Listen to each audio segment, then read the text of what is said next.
Okay, you guys, so the second question that we're going to tackle, it's not really a question, it's more like a topic slash question, because over the years that I've been posting on YouTube, you guys have been asking me about if I'm getting enough omega-3s, and if I supplement with it, or where am I getting my omega-3s. It also goes into a fat issue and a protein issue, because that's also part of the topic that we're going to address, because everybody knows when you come to plant-based, it's that big protein issue.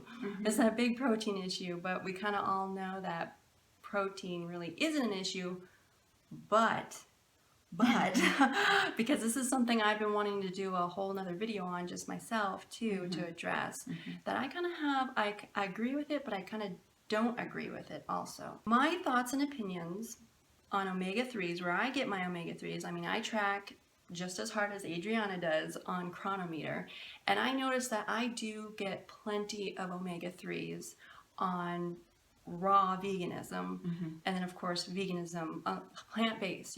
There's a lot of omega-3s in your, like in fruits, in veggies, leafy greens, and definitely your nuts and seeds. Of course, there's certain sources where it's much higher, but one thing I kind of wanted to mention, that you can easily hit your omega-3 requirement for the day very easily.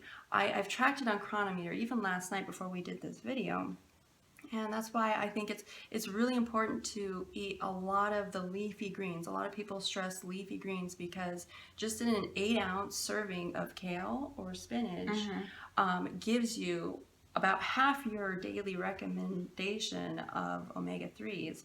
But then, of course, we all know omega-3s are rich in the nuts and seeds, specifically the chia seeds and flax seeds, and then also hemp seeds too. So definitely incorporating the flax seeds. I mean, just that alone, you're over your omega-3 requirement just in that. So, but the thing is consistency every day, and then of course variation. I think variety, and because it can be kind of hard to eat the same thing every day. Yeah. I mean, there's certain things that we like to eat that we just kind of always gravitate to because it's so good, but it's also important to have that variety, I think. So it's the chia seeds, hemp seeds, walnuts, flax seeds, and then your leafy greens, which is spinach and kale, all leafy greens, I think.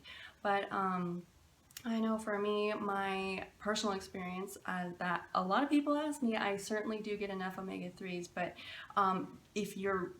of course, it's always good to get checked before you start supplementing and everything to make sure you're actually deficient in it or not. That comes back to the supplementation again. It's okay to supplement if you feel like, if you know you need to, because it's better to be safe than sorry. Right. So on to the fat and protein issue side of this, what I want to say just real quick before I get your opinion, Adrienna, is I know a lot of raw foodies out there and vegans out there really stress low fat and low protein. And I agree, but I also disagree, because protein, we do need protein, but yes, we don't, or no, we don't need like an overdose of protein, like hundreds of grams of protein, like some people do. But we do need enough protein, and we do get that from plant foods, but you got to eat enough. And if you can't eat enough plant foods, that protein powder, I know a lot of people have opinions about the protein powder, but if you're someone who can't get enough in, supplementation like that really helps. And I think protein is something to be concerned about. And to watch too. Of course, when you eat enough fats too, I think you'll get enough protein, because your nuts and seeds, surprisingly, like the hemp seeds, just one serving of hemp seeds gives you 10 grams of protein right there. So you're making your dressings or whatever. I mean, you can really build your a salad to be very high protein, and then the sprouts and everything. But yeah, your fruits, everything has protein, but you got to eat enough. I keep coming back to that because it's so crucial to eat enough, and that's just from my personal experience. Mm-hmm. So. Well, I agree with Staci. Getting omega-3s for me has been no problem at all. And another thing about my particular diet is I don't eat nuts. And it's not because I don't like them, it's because nuts and I don't get along. And everybody has a journey of that, what brought them to plant foods.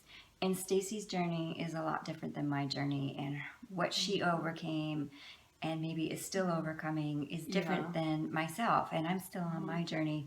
So for me, me and nuts don't get along, and neither do I in bread or quinoa or cooked rices. And that's just me. So I had to tweak and fine tune to what my body wanted. So with that, I don't, Brazil nuts and I would not shake hands. Okay. So, but I found that hemp seeds and I get along really well. So hemp seeds are so high in omega-3s. Like when I was tracking it in Chronometer, I just have 2 tablespoons a day, and bam, I'm actually over my limit of omega-3s. Yeah. And I don't know if you can really tell in the video, other than I look so short compared to Staci, is I'm very light and small. So I'm only around 102 pounds. So my protein needs are not going to be the same as a man who is 6'2", a body lifter, or a marathon runner. I consider myself moderately active, but I'm not a weightlifter or anything like that. So the general rule of thumb, I do have a certification in holistic nutrition, and the general rule of thumb is you take your weight and divide it by 2, and that's the minimum amount of protein that you need. So at 102, I need a minimum of 51 grams of protein a day. And this might really surprise you, because it did me once I tracked in Chronometer, is I can get up to 70 grams of protein in a day, 20 grams over my minimum requirement, only on plants. And that's without any quinoa and pasta and breads or anything like that, and no nuts. So I do eat cooked foods, so where I get a lot of my protein is from potatoes, believe it or not. People don't know this, but potatoes have a lot of protein. So does corn. Corn has a lot of protein. Yeah, it does. It's amazing what corn, like when you type it into Chronometer, the amino acid profile, and the overall nutrition of it is like, wow, this looks like a perfect food. Almost. Yeah, really, it does. Full, complete, perfect food. And just for me, the name of my channel, Clean Food Living, I'm really, I do not like to consume GMOs, and I know there's a big issue with GMOs and corn. Yeah. But if you buy organic corn, in the organic world, you're not allowed to use GMOs in organics. So I grow my own. I have a really big garden back home in Montana, so I eat a lot of fresh. But when I do use corn, because I only make these corn tortillas, and all it is it's a corn flour and water. It's really easy. There's no other stuff in it. Wow. And like Staci was saying, the amino acid profile shoots up, high in protein. Potatoes, again, I make this like corn potato chowder. Oh, wow. And it's just like this mega bowl of protein. And I think a lot of people aren't aware of that. But that's where education comes in. You have to educate yourself on these things, because I think, my opinion, in our American society, there's some bias in the media towards buying and eating meat, and they kind of don't inform you of how much protein plants really do have. In fact, they say the opposite, that there's just nominal amounts. Well, once you do your education, you'll discover that's not really true. Right, yeah. So, But like you said, like Adrienna said, you have to put the work into it. It can't always be handed to you either. So, like, you can be following a lot of people out there, but just know that you have to take the initiative to educate yourself. That's right. That's very important. And we keep kind of reiterating that because it's important. It's really important. Yeah, it is. And we're both giving our experiences. Yes. But we're not a replacement right, to your education, and we're replacement to your doctor. So you have to be smart. Like Adrienna also said, these are just what you see on YouTube. They're just guidelines. It's just guidelines. It's not professional. Well, it's really good advice, but it's something. There's just guidelines. That's kind of all it is. And so, but it's up to you to take the initiative and to take control of your health, and for you to make the decisions for yourself. Yeah. And that's the most important thing too. And then, but also it kind of goes into, now I'm kind of going off topic, but I just kind of want to mention it, that at the end of the day, it's really good not to stress yourself out over it, because you can do more harm than good to yourself by stressing yourself out over trying to be the healthiest possible or trying to get it right. And I think that just at the end of every day, just know that you've done the best that you could. You can't get this day back. You get it the next day you wake up, of course it's another blessing from God that you're living another day.